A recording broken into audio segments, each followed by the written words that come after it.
Hi, another I Matter message from Susie. I want to talk to you about a topic that people are not particularly comfortable talking about, but it's an emotion that's very present in everybody's lives, and it's very powerful, and it's called grief. Grief. Now, people grieve not just when someone dies. Yes, when someone dies, there is grief. But sometimes we grieve over the dreams we have. Sometimes we grieve over a family that was close before there were alcohol or drugs or divorce or step family. And we grieve over when it seems simpler and happier. And grief is real. Grief does deserve your attention and your time because you matter. Your grief matters. We don't talk about this very much. I think because people don't know how to grieve. They're very afraid of that whole, it's not just one feeling, it's a composite of a lot of feelings.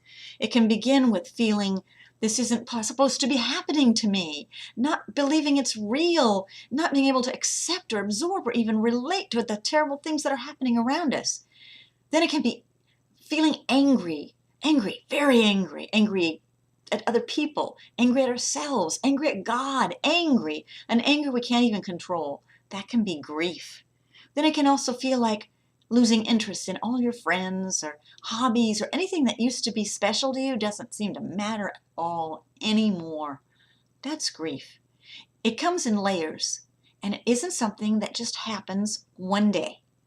It can go on and show up again and again when you least expect it for years. So it's very important to name it.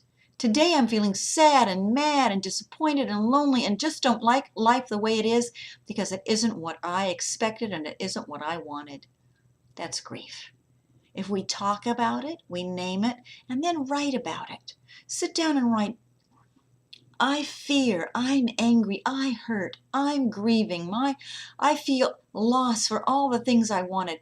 Write about it, journal it, and then share it with some adult that you trust. A counselor will sit and listen, a therapist, maybe an auntie or an uncle, maybe a parent.